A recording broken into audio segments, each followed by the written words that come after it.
Hörmətli izləyicilər, kanala abunə olub like etməyi unutmayın. Günün xəbərləri təqdim edir.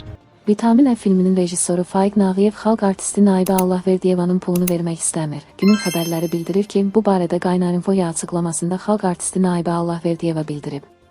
Aktrisanın sözlərinə görə sözü gedən filmə çəkilmək üçün ona 1700-2000 manat qonorar vəd olunub. Faiq də mənə əlavə cib xərci olaraq 500 manat verəcəyini bildirdi. Dedim, müqavilə bağlayaq, razılaşdı.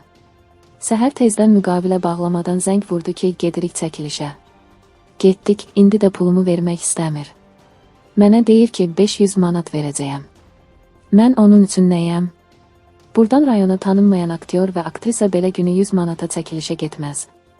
Anlaya bilmirəm, o məni nə sayır? Xalq artistiyə mən tanınmış bir aktrisayam.